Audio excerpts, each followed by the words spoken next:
On demande la racine cinquième de 1 moins i racine 3 avec k qui va varier de 0 à 4. Il y aura 5 racines. Hein. Voilà, cette équation aussi, c'est comme si vous aviez un polynôme de la sorte. Z exposant 5 moins 1 moins i racine 3. Alors je vous rappelle que GeoGebra ne sait pas faire ça. En tout cas, dans ma version que je possède, GeoGebra ne sait pas voilà, résoudre des polynômes à coefficients complexes. Voilà. Donc, alors, comment ça va? Bon, il faut un terme constant qui est... Là, vous avez un nombre complexe, il faut chercher son module et rechercher la racine énième de ce module. Voilà, donc ça, c'est constant. La partie là, elle est constante. Donc, ce terme ici, ce coefficient là est constant. Un autre coefficient constant, c'est 6 θ 1 sur n, voilà, qui est constant aussi. Quel décalage, facteur de décalage. Et puis on a les racines énièmes, les racines cinquièmes de 1. 6. Alors le seul élément variable, bien sûr, vous aurez compris que c'est lui. Par rapport à ça, on a un décalage qui est donné par ceci et un facteur de démultiplication d'homothétie qui est donné par ceci. Donc vous voyez que là, ce sont les racines cinquièmes, racines cinquièmes de l'unité qu'on appelle généralement n epsilon de k qui est variable en fonction de k. C'est le seul élément variable en fonction de k. Bien sûr, les solutions sont variables, parce qu'il y en aura 5, parce que dépendant de quelque chose de variable qui est voilà, la racine cinquième de l'unité. Puis il y a un décalage, facteur de décalage. Et puis, après, il y a une démultiplication par une homothétie. Voilà, constante, hein, elle est constante. Parce que, donc on aura un cercle. Alors, si je fais ça, d'abord je vais rechercher 1 moins i racine 3. Voilà. Qu'est-ce qui vaut avec 2 moivres? Bon, avec 2 moivres, ici, on aura 1 moins i racine 3, je mets sous forme de 2 moivres. Alors, ce qui fait 2, le module il vaut 2, hein, je l'ai calculé, c'est 1 au carré plus racine 3 au carré. Racine carrée, ce qui fait racine carrée de 4, racine carrée de 4 c'est 2. Donc le module il vaut 2, 2 fois 1 demi donne 1, et 2 fois racine 3 sur 2 donne 1. Donc ceci, c'est ceci avec le module qui est présent ici, 2. Alors, ce qui veut dire qu'on a 2 fois cosinus moins pi sur 3. Je vous rappelle qu'ici, on a du plus pour le cosinus et pour le sinus, on a du négatif. Donc, on est dans le cadran numéro 3. Donc, c'est cosinus moins pi sur 3. Je vous rappelle que cosinus pi sur 3 est égal à cosinus moins pi sur 3. Donc, cosinus pi sur 3, c'est 1 demi. Et que sinus moins pi sur 3 vaut moins racine 3 sur 2. Donc, c'est bon. C'est cosinus moins pi sur 3 qu'il faut prendre. Alors, comme l'angle est attaqué à partir de l'origine, ici, donc il faut commencer ici. Donc, moins pi sur 3 vaut 2pi moins pi sur 3, ce qui fait 5pi sur 3. Donc, l'angle, c'est 2, 6, 5pi sur 3. Voilà. 2pi, l'angle, il vaut 5pi sur 3. Alors, maintenant, pour chercher les racines cinquièmes, bien sûr, là, je prends la racine cinquième de 2. Celui-ci, je divise par 5. 5pi sur 3 divisé par 5, ça fait pi sur 3. 6 de 4pi sur 5. Là, on a les racines énièmes de l'unité. Là, c'est le facteur de décalage en pi sur 3.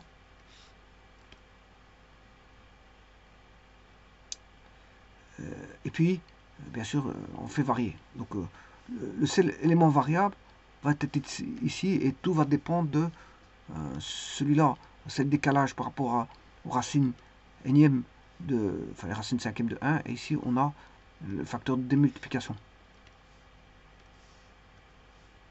Alors, on va entamer ceci. Voilà. Si je prends ceci, bon, je vais tout retirer, bien sûr.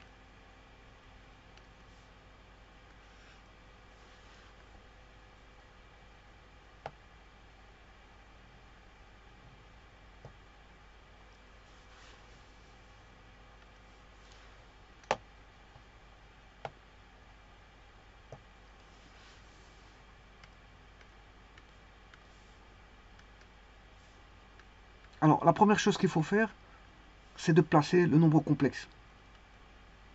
Je vais chercher le nombre complexe.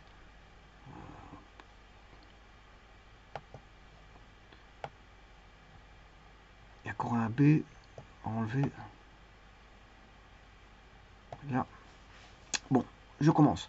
Donc, je vais d'abord mettre à l'échelle.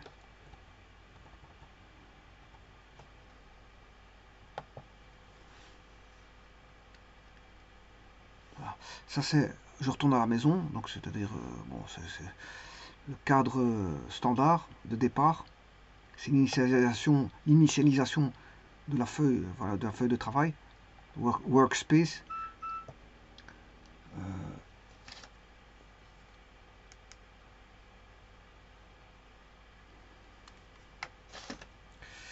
Alors, le vecteur, c'est celui-ci.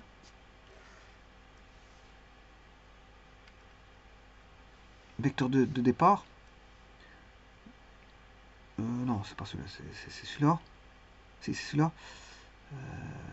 C'est le vecteur-là. Donc, le nombre complexe, c'est E.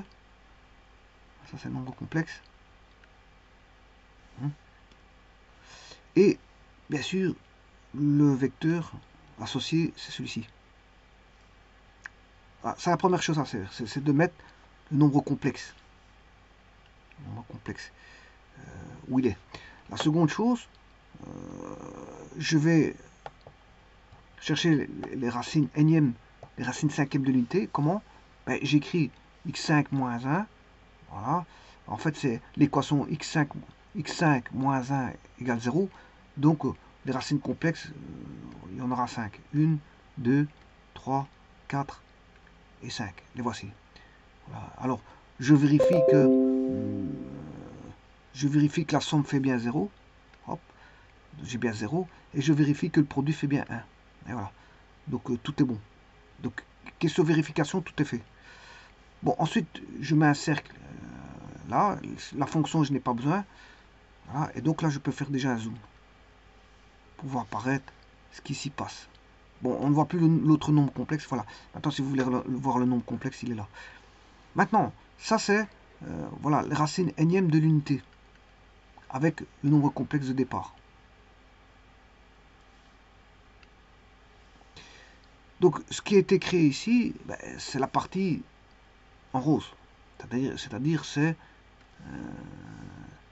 ceci. Voilà, c'est ceci. 6 de capi sur 5. Racine. Maintenant, je vais créer le nombre ici. Voilà.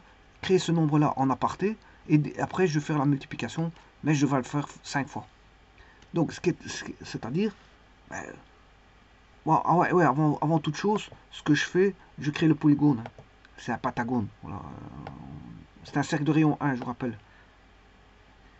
Alors, là, bien sûr, je crée le... Vous voyez que A, c'est 2 racine cinquième, la racine cinquième de 2. C'est 1.15. Ensuite, je mets un vecteur qui est B, qui est... voilà, le nombre que je vous ai montré ici, c'est 6 pi sur 3. Alors, et 2 racines cinquième. J'ai mis 2 racines cinquième. Voilà. Ensuite, je multiplie tout. Z1 A fois B. Voilà, je l'ai une fois. Puis je fais A fois B fois Z2. A étant constant, B étant constant. A fois B fois Z3. A fois B fois Z4. A fois B fois Z5. Je reconstruis son cercle, voilà, basé sur le module de racine cinquième de 2. Je construis le polygone. Ensuite, ça c'est le vecteur, le premier vecteur. Voilà, comme ça je sais voir le décalage entre E et voilà. Ensuite, j'additionne les complexes que je viens de trouver. Voilà, ça fait toujours 0, donc c'est bon. Je fais le produit, je dois trouver la valeur. Alors on n'a plus 1 ici en produit. Hein. On doit trouver le complexe E, qui est 1 moins 1 moins 73, c'est ce que je trouve. Donc il n'y a pas de problème. Je peux même vérifier autrement. Je fais je prends un des nombres complexes, je prends un au hasard, et je fais exposant 5, je trouve le nombre complexe E. Voilà, donc ce qui veut dire que tout est bon. tout est bon.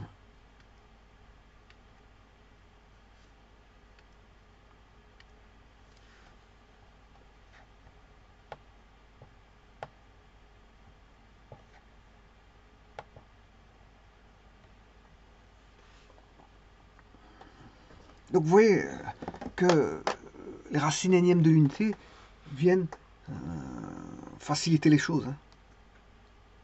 Alors je vous rappelle, dans les racines énièmes de l'unité, regardez bien quelque chose. Regardez bien, c'est ça qui est intéressant dans les racines énièmes de l'unité. Regardez bien. C'est le 6, donc 2k pi sur n. Ben, supposons qu'on a 5 racines comme ici. Ben, le premier cas il vaut 0.